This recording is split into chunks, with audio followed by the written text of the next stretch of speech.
Hi everyone and welcome back to my review of episode 10 of Power Rangers Dino Fury. This episode is called Phoning Home and it starts out at Area 62 with Void Knight and Mucus creating a new general called Slither.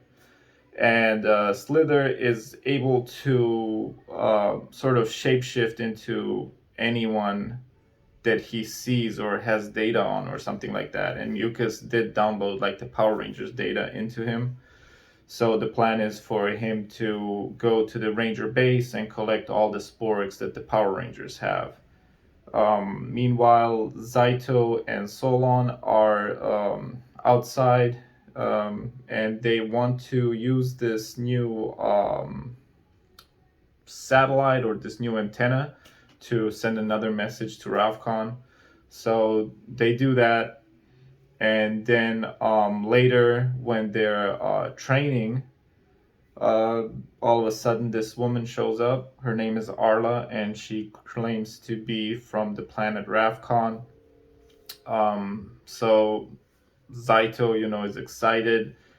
She appears to have those horns like people from that planet do, and she seems like she can do the same thing that he can, where she touches someone and she kind of like already knows about them. So they transport her or teleport her down into the base, and Solon does not necessarily like this. She's like, "Why are you bringing strangers into here?" And everybody's like, "Oh no, you know what? It's cool. She's from Ravcon. She's gonna help us destroy the Sporix." And Solon says, there is no way to destroy the Sporix, and that's why they keep them in that box or whatever contained. But she says that, it's been a long time since Zaito's been on Ravcon. Obviously, it's been like 65 million years. And she says that their technology is so advanced now that they actually have found a way that they can destroy them. Solon doesn't really trust this idea, but everybody's like, hey, it's cool, don't worry, she's here to help us. So Arla claims to be tired from, her intergalactic travel, and the Power Rangers show like this little area of the chamber down there where she could sleep. And once she gets there, she actually reveals herself to be Slither, and tells Void Knight that she is in the base. So Void Knight now attacks the city so that the Rangers would come out of the base, and Arla will go and take the Sporix. She tries to do that, but Solon stops her, and Solon basically transports her out of the base. They have a fight, and Solon actually put up a very good fight against Slither.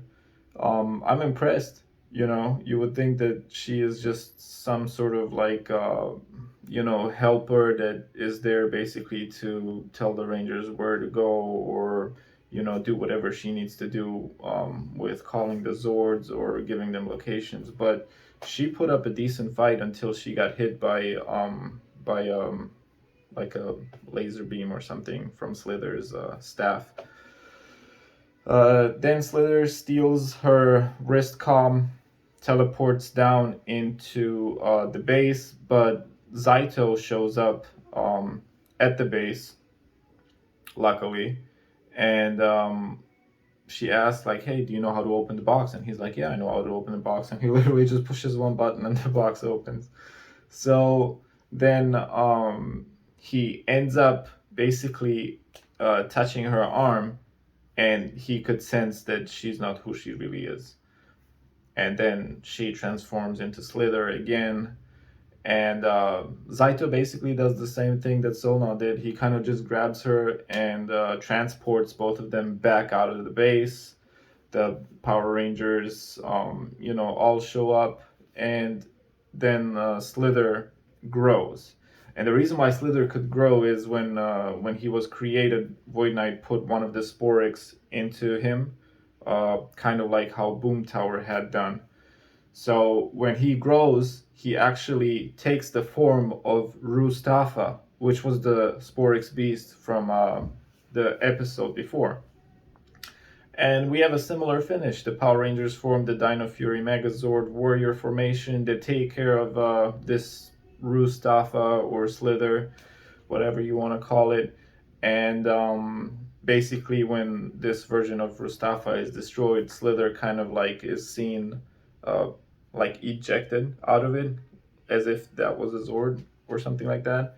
Falls down to the ground and looks like has a memory loss because Mucus shows up to, basically save him or take him back to the base, and he doesn't seem to remember anything.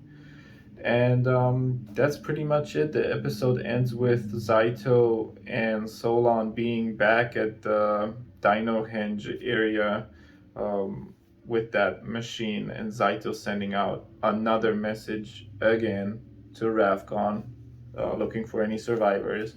And as the episode ends, we can kind of see that the message sort of waves are coming out of California, which is what we suspected, that the series takes place in California. And that's pretty much it. There were no new Sporix beasts. Before I end today's video, I wanted to really quickly mention that I will be collecting the Lightning Collection figures from Hasbro that they've started.